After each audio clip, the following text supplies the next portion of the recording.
안녕하세요. 해오름교회 김성각 목사입니다. 요즘 어느 통계를 보니까 우리나라의 인구들 중에서 사람들 중에서 60%가 무종교라고 그럽니다. 60%가 아무런 종교를 가지고 있지 않다고 하는 거예요.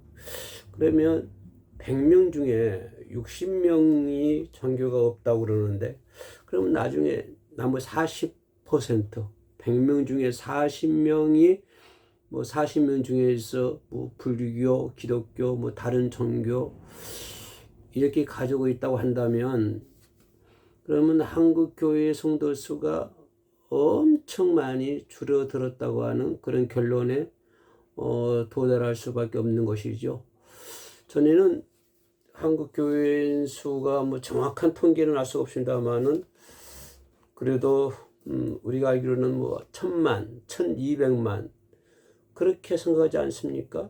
그러면 5천만 잡고도 1000만이 넘으면은, 그러죠, 많은 숫자가 거의 4분의 1 정도가 교회를 가지고 있다고 하는 것인데, 요즘 나온 통계를 보면은 참 어처구니가 없습니다. 그만큼 한국교회 성도의 숫자가 많이 줄어들고 있다. 근데 더 답답하고 깜깜한 것은 앞으로도 숫자가 더 줄어든다고 하는 것이 문제입니다. 세월이 지날수록 기독교인 숫자가 아주 절벽을 이루고 있다고 하는 것입니다. 한국 인구도 절벽을 이루고 있지만 한국 교회 성도들도 아주 절벽을 이루고 있다라고 하는 것을 볼 수 있습니다. 제가 그쪽 면에 연구한 사람이 아닙니다만은, 한 목회자로서 오랫동안 목회를 해온 사람으로서 좀 답답하고, 그래서 무엇이 문제인가, 한국 교회 성도들이 떠나는 이유가 무엇인가 라고 한 것에 대해서 내 나름대로의 여기저기 참고서도 들어보고 해서 내 나름대로의 문제점을 한번 살펴보았습니다. 그리고 그러한 문제점이 성경과 사역자의 관점, 성경을 통해서 볼 수 있고, 또 한국교회 사역자의 눈으로 바라볼 수 있으며, 그런 관점에서 또 해결책이 뭐가 있을까, 어떻게 하면 해결할 수 있을까, 이런 부분들을 내 나름대로 한번 생각해 보도록 하겠습니다. 여기서 내가 말하는 것은 절대적은 아닙니다. 내가 바라보는 관점이기 때문에 객관적인 관점에서 다른 분들도 여러 가지 진단할 수 있는 것이고, 여러 가지 해결책을 낼 수가 있겠습니다만은, 그러나 나의 관점에서, 내 관점에서 바라볼 때 문제점과 성경적인 것, 또 사역적인 관계, 또 해결책이 무엇이 있을까, 내 나름대로의 한번 상황을 진단해 보고, 또 거기에 대한 대안이 무엇인가에 대해서 한번 살펴보도록 하겠습니다. 그냥 심심풀이로 참고 삼아서 한번 들어본다라고 하면 쉬울 것 같습니다. 그럼 문제는 뭐냐면, 왜 성도들이 교회를 떠날까? 이게 이제 가장 문제가 그잖아요. 성도들이 왜 교회를 떠날까? 교회가 부흥된다고 하는 것은 다음 문제를 할지라도 지금 기존 교회 성도들이 그냥 썰물 나가는 것처럼 빠져나간다고 하는 것입니다. 작은 교회들은 팍팍 쓰러지게 되는 것이고, 그죠? 어딘가는 교회들도 그냥 점점 숫자가 더 줄어들고, 내가 알고 있는 주변 교회들도 그래도 몇십 명, 50명, 100명 되는 교회들도 가보면은 젊은이들이 거의 얼마 없고, 거의 그냥 노인들 잔치가 된 것 같아요, 교회에서. 그러다 보면은 앞으로 점점 교인 숫자가 줄어들게 될 것이다 라고 하는 그런 부분을 볼 수가 있고, 그렇다고 한다면 한국 교회가 왜 성도들이 떠날까 라고 한다면, 가장 문제는 뭐냐면, 교회는 공동체잖아요. 혼자가 이루어 나가는 것이 아니라 출신 성분이 다르고 문화가 다르고 자라나는 배경이 다르고 전혀 다른 사람들이 생각이 다르고 사상이 다르고 그런 신념이 다른 그런 각기 다른 사람들이 모여서 하나의 공동체를 만들어 나가고 있는 게 교회 아닙니까? 그죠? 근데 많은 사람들이 그 공동체에 대해서 실망을 하고 있다고 하는 것입니다. 실망을 하고 나머지 어떤 결과 처리하냐면 가나안 성도가 된다고 하는 것입니다. 여기는 가나안 성도라고 하는 것은 어떤 교회의 권위, 교회에서 뭐 작은 교회들이야 뭐 그런 게 없겠습니다만 그래도 어느 정도 보면 교회 공동체 안에서의 권위 이런 것이 상당히 심각하다고 하는 것입니다.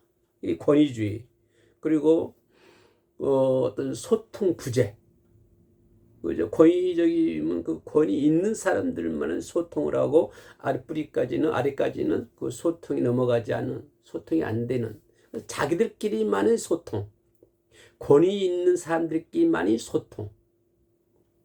그래서 성도들이 그런 것을 바라볼 때, 그죠? 권위주의적인 거, 그리고 소통의 부재, 그죠? 그리고 또한 그 자칭 권위 있는 사람들이 할지라도 그 사람들에 대한 윤리, 이런 것들이 윤리적 실망, 이런 것들이 교회만 안 나가는 신자가 급증하고 있다고 하는 것입니다. 하나님을 믿기는 믿는데 그런 것 때문에 실망을 해가지고 교회를 안 나가는, 그래서 교회를 안 나가는 그런 신자들이 급증하고 있다라고 하는 것을 볼 수 있습니다. 그러니까 많은 사람들이 쉽게 말하면 교회 모든 것에 대해서 실망하는 거예요. 그래서 그냥 교회에 안 나가버리는 거예요. 그런 사람들이 공동체에 대한 실망을 가지고 있는 사람들이 많이 볼 수가 있다라고 하는 것을 첫 번째로 볼 수가 있고요. 또 두 번째는 뭐냐면 우리가 코로나를 겪으면서 지나왔잖아요. 코로나를 겪은 이후에 예배에 대한 인식이 변화가 됐다고 하는 것입니다. 변화가 됐어요. 다시 말하면 현장 예배를 이탈한 거예요. 우리가 코로나 시절에 저희가 교회할 때 막 그 직원들이요, 단속반들이 교회 와가 뒤에 앉아 있고 그랬었습니다만은 나 처음에 교회 나오니까 새신자들이 좀 알았어요. 그러니까 얼마나 코로나 시절에 참 물론 국민들이 다 이렇게 열심히 이제 노력을 해가지고 코로나 물리쳤습니다만은 그로 인해서 교회 예배에 대한 이탈 이런 것들이 상당히 급증했다고 하는 거죠. 코로나 거치면서 교회 안 나와도 되네. 그리고 교회 그 예배에 그냥 이탈을 하고, 그죠? 온라인 중심적인, 다시 말하면 대면하지 않고 비대면으로 예배를 드리게 되고, 또 개인주의 신앙, 이런 것이 고착화됐다고 하는 것입니다. 그래서 요즘 내 주변에서도 보면 교회 안 나가고 그 집안에서 예배 드리는 사람들이 상당히 많아졌어요. 상당히 많아졌어요. 코로나 이후로. 그렇다고 한다면 교회 공동체에 대한 실망 때문에 교회 안 나간 사람들, 그리고 코로나 이후에 예배 인식이 변화돼 가지고 교회에 안 나간 사람들, 그 숫자가 이루 헤아릴 수가 없다고 하십니다. 엄청 많다고 하는 거예요. 그리고 또 우리가 한 걸음 더 들어가서 생각해 볼 수 있는 것은 인구 구조적인 한계. 인구가 없다고 하는 거예요. 저출산인데도 초저출산입니다. 청년들이 결혼을 안 한다고 하잖아요. 결혼을 안 해요. 왜냐하면 살기가 힘들거든요.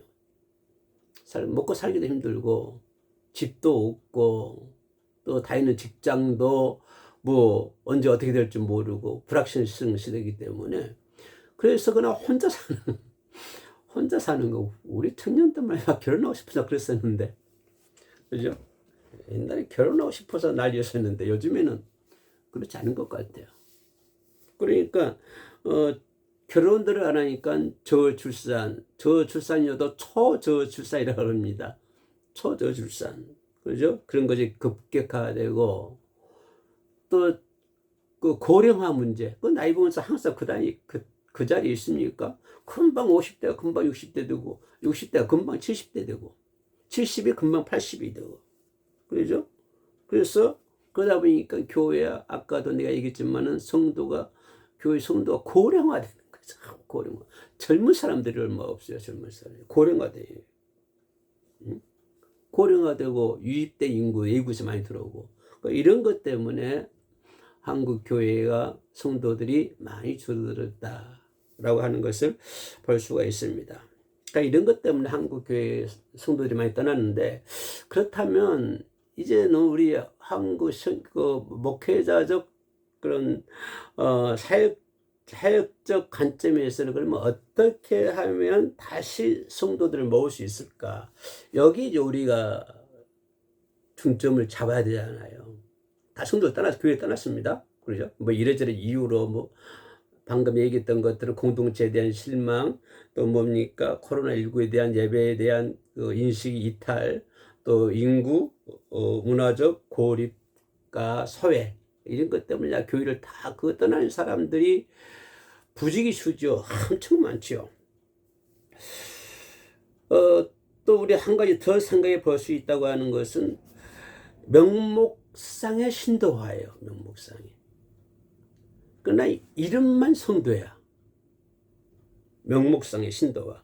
구원의 확신이 관심 없어. 구원에 대한 확신도 없고 영적인 어떤 갈급함이 없어요.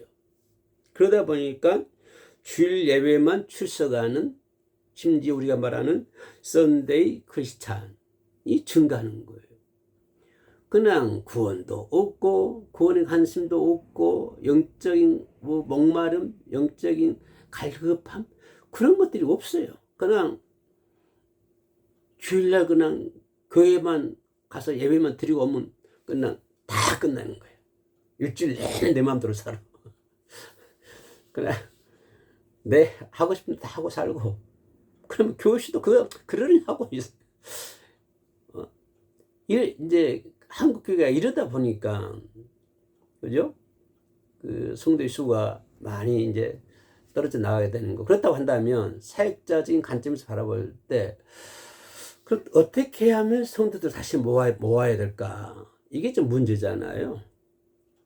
그죠? 현재까지는 이제 뭐 어쩔 수 없이 이제 엎어진 물이니까 여기까지 됐으니까 그렇다고 지금부터가 문제잖아요. 어떻게 하면 성도들 다시 모을 수 있을까?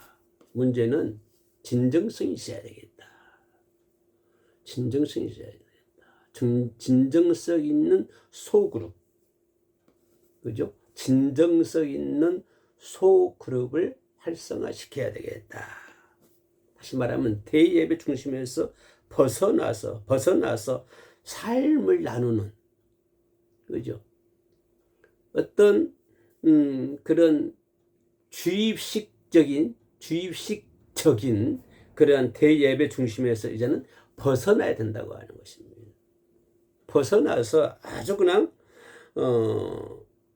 삶을 나누고 치유받는 그러한 셀, 그런 구역, 그런 목장, 그런 것들이 강화되어야 된다고 하는 거예요. 소그룹들이 강화되어 간다고 하는 것입니다.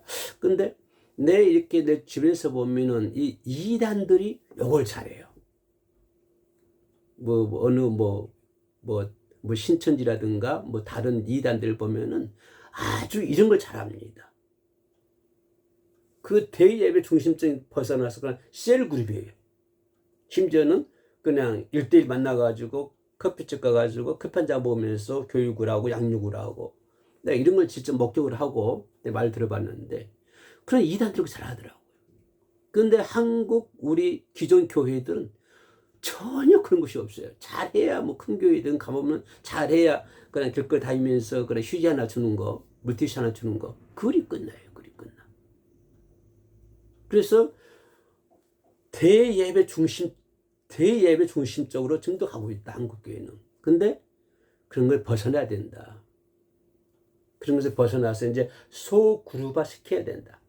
소그룹화 되어가지고, 그죠? 서로 이제 삶을 나누고, 그죠? 정을 나누고, 그죠? 치유받는 그런 셀, 그런 구역, 그러한 목장, 그런 것들이 더 강화돼야 되겠다. 먼 미래를 바라보고 그렇게 한국 교회가 나가야 되겠다라고 하는 것을 볼 수 있습니다.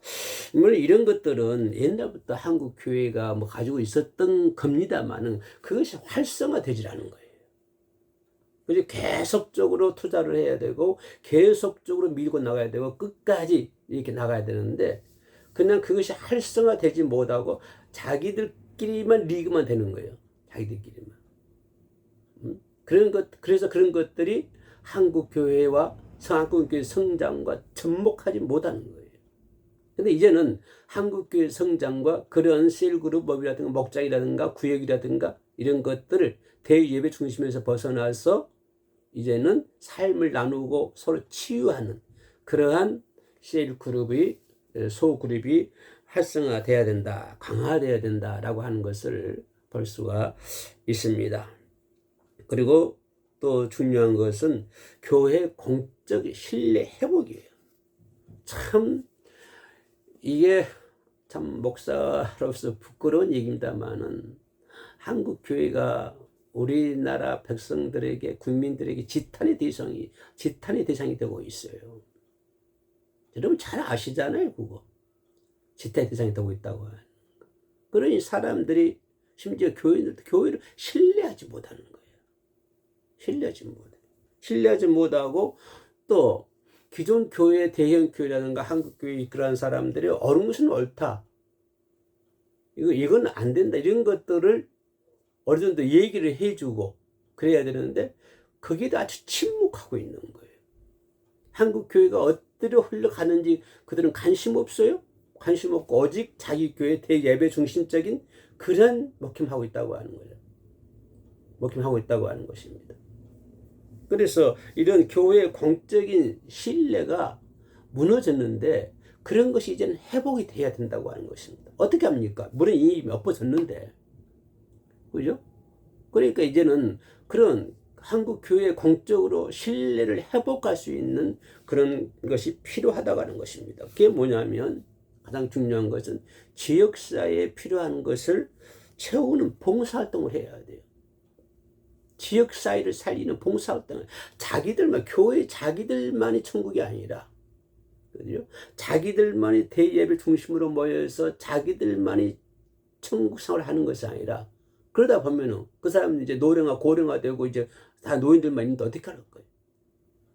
그런 것에 벗어나서 이제 지역사회의 어떤 필요를 채워주는 그런 봉사활동을 해야 되겠다고 하는 것입니다.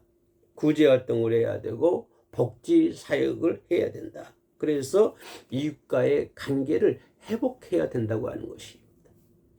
이게 가장 중요한 것이죠. 이웃 간의 그 관계를 그죠? 회복해야 된다. 그런 것이 이제 그렇게 해야만이 한국 교회가 살릴 수 있는 것이고 또 여기서 우리는 조금 이제 더 들어가면 인공지능 시대지 않습니까? 요즘에는 뭐 혼자 사시는 분들이 있는데 덥고 노인들이 많으니까 자식들이 뭐 집에다 뭐 이렇게 컴퓨터를 사놓는다고 그러죠. 그러면 이제 컴퓨터하고 대화를 해요. 그것도 좋은 방법 같아요. 혼자 있으면 뭐 누구하고 하루 가도 말 한마디 안 하는데 그러나 컴퓨터가 있으면 컴퓨터하고 말하고 잘 있니? 뭐 할머니 약 드시는 시간이에요. 물 드세요. 식사하세요. 막 이렇게 얘기하거든요. 그래 이런 시대지 않습니까?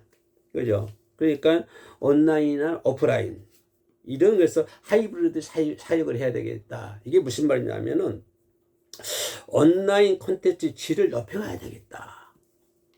온라인 이제 보통 예배 그러면 오프라인이잖아요. 즉 사람 대면을 해가지고 뭐 치유를 하고 그죠? 아까 말처럼 뭐 속으로 만들고 뭐 대외 중심을 하든 간에 아무튼간 오프라인 만나실 게 대면하잖아요. 그러나 온라인 그죠? 온라인 콘텐츠의 질을 높여야 된다고 하는 것입니다. 이를 더 발전시켜야 돼요. 그죠? 즉 발전시켜야 하고 이를 현장의 공동체 관계로 연결하는 어떤 플랫폼 구조가 필요하다. 플랫폼 구축이 필요하는 거예요. 이런 것들이. 그래서 저도 뭐 성도님들 없습니다만은 그래도 이런 것들 구축하기 위해서 AI를 사용을 하고 뭐 이것도 사용하고 저것도 사용하고 자꾸 사용을 합니다. 배워 나가는 거예요. 그죠? 배워 나가지고 오프라인 아니라 이거 온라인으로도 대화할 수 있고 얘기할 수 있는 그런 어떤 그 플랫폼이 구축이 돼야 된다. 하는 것을 볼 수 있습니다. 다시 말씀드리면 오프라인 플랫폼보다도 온라인 구축을 해야 되겠다. 온라인 플랫폼을 구축을 해야 되겠다. 앞으로는 이제 더 AI라든가 인공지능이 이제 발전이 되니까 한국 교회 그거 따라가야 될 거 아니에요. 그죠? 전부 온라인으로 하고 전부 그렇게 하고 있는데 한국 교회만 쫙 뒤쳐져 가지고 뭐 하자는 거예요? 안 되잖아요. 시대를 앞서가야지. 그러면 AI가 지금 이거 인공지능 이런 것들 엄청 발달이 됐으니까 우리도 거기 발맞춰 가지고 그런 플랫폼을 구축을 해야 된다고 하는 교회 안에서 큰 교회든 작은 교회든 마찬가지예요. 그죠? 뭐 현재 고령화 교회가 교회 고령화되어 있으면 고령화에 맞는 어떤 온라인 플랫폼 구축해야 되고 물론 오프라인 말 것도 없고요. 그래 구축해 나가야 되고 이렇게 해 나가야 되겠다. 그래서 오프라인 하이브리드 사역을 더 강화해야 되겠다라고 하는 것을 볼 수가 있고요.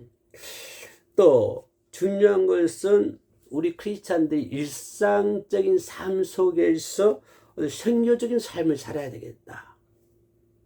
이 부분이 우리가 심각하게 들여다볼 수 있는 부분이죠. 아까도 얘기했던 것처럼 썬데이 크리스찬 난 주일날 낮에 한번 교회만 갔다 오면 일주일 내내 편해. 아무것도 안 해요. 뭐 말씀에 순종하는 것도 그건 뭐 다른 사람이 하는 것이고 나는 안 하는 거. 그죠? 뭐 사역, 봉사, 전도 그 사람은 그건 다른 사람들이 하는 거야. 나는 예외야. 이런 썬데이 크리스찬들이 많잖아요. 이런 사람이 많다 보니까 한국 교회 성도가 떨어지는데 그렇다고 한다면 일상 속에서 선교적인 삶을 살아야 되겠다. 한국 교회가 라고 하는 것입니다. 성도들은 교회 건물 안에만 가두지 말고 그죠? 교회 안에만 가두지 말고 가정과 일터에서 선교사로 살아가도록 훈련해야 되는 거예요. 그냥 어떻게 하냐면 한국 교회는 그냥 내 교회 성도면 내 교회 안에만 가둬놓으려고 그래요. 교회 안에만 가둬놓으려고 그래요. 이 사람들이 바깥으로 발 한 발이라도 저기 내밀면 큰일 난 줄 알아요. 큰일 난 줄 알아. 이렇게 보면 우물한 개구리처럼 나 교회 안에만 가둬놓으려고 그래요. 그러다 보니까 큰일 더라도 다람쥐 채바퀴 도는 거예요. 그것밖에 몰라야 그것밖에 모르고 그것밖에 모르고 그것밖에 못 보고 그것밖에 안 듣고 듣는 것도 그것밖에 안 되고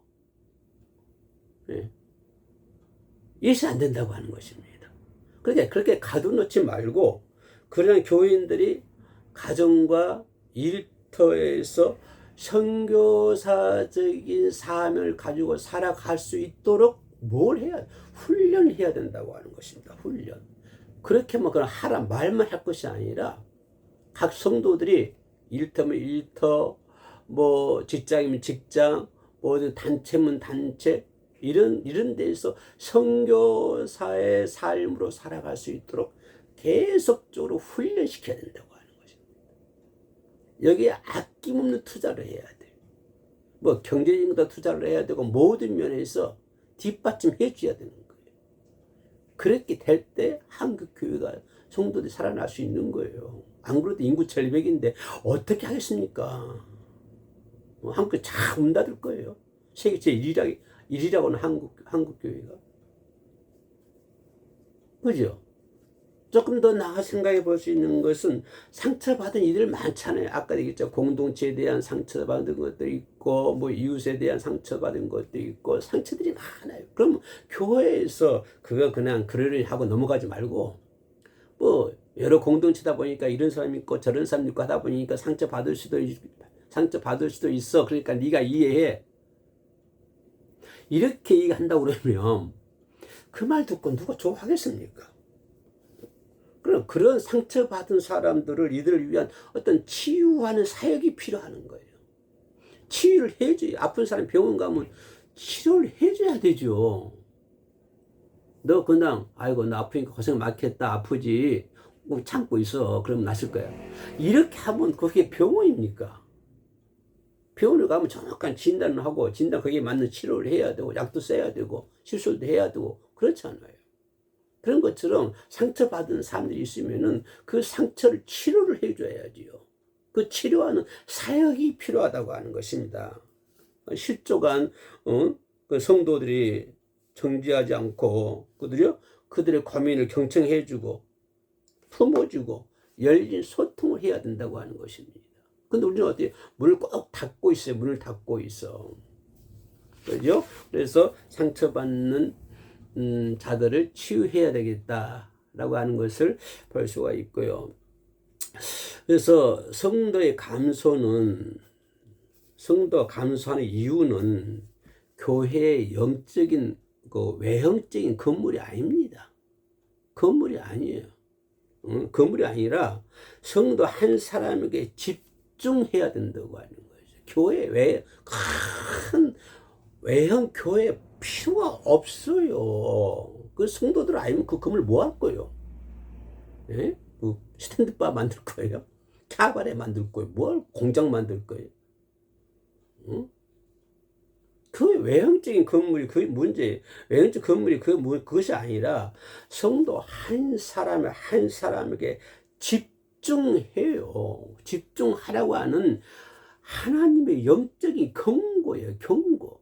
그것이 내가 한 교회에 떨어지는 것이 성경적으로 바라봐야 한다고 그랬죠. 아까 제일 처음에 모두 발언해서 성경적으로 바라봐야 한다. 이것이 외형 교회 건물이 아니라 문제가 아니라 성도 한 사람에게 집중하라고 하는 하나님의 영적인 경고라고 하는 것입니다. 경고.